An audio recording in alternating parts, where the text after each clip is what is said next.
Bismillahirrahmanirrahim. Elhamdülillahi Rabbil alemin. Və salatu və selamu alə nebiyyina seyyidina Muhammedin və alə alihi və sahbihi əcma'in. Sübh və yaxud da ki, fəcr əzanı eşidilərkən yemək və içməyin hökmü nədir? Əgər bir kimsə fəcr və yaxud da sübh əzanını eşidərsə, orucu pozan şeyləri qəbul etməyi dayandırması nədir? Ona vacibdir.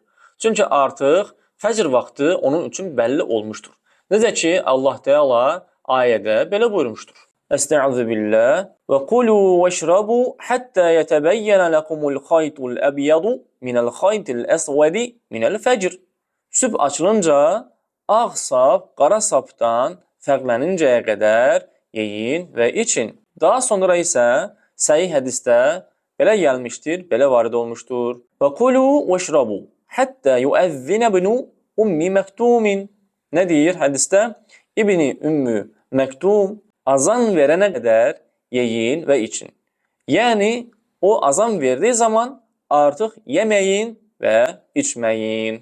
Buna əsasən, əgər bir kimsə azanı eşidərsə və ya qəsdən yeməyə davam edərsə, onun orucu batil. Hətta alimlər demişdilər. Nə demişdilər? Əgər fəcr vaxtı o yoldaşı ilə yaxınlıq edərkən daxil olarsa fəcr, dərhal həmin əməli dayandırması vacibdir. Əgər bircə an belə davam edərsə, orucu batil olar və ona böyük kəffarə vacib olar. Daha sonra Əbu Hüreyrənin, Allah ondan razı olsun, Peyğəmbərdən sallallahu aleyhi və səlləmdən rəvayət etdiyi bu hədisə gəlincə, İzə səmi'u əhədukum nidəə vəl-inəu alə yedihi fələ yədə'hu həttə yəqdiyə həcədəhu minhu. Deyir ki, sizdən biriniz nidanı, yəni azanı eşitdikdə, qab əlindədirsə, ehtiyacını bitirənə qədər onu nə etməsin? Yerə qoymasın. İmam Əl-Hakim isə bu hədis barədə belə demişdir.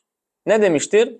Və həzə insəhə məhmulun ində avammi əhlil ilmi alə ənəhu alimə ənəhu yunadi qablə tulu'al fəcri bihaysu yəqa'u şurbuhu qubeylə tulu'al fəcri. Deyir ki, İmam Əl-Hakim bu hədis barəsində əgər bu hədis səhihdirsə, elm əhlinin əksəriyyətinə görə o mənaya məhmul, yəni yozulmuşdur ki, həml edilmişdir ki, həmin kəs azanın fəcr doğulmazdan əvvəl verildiyini bilir.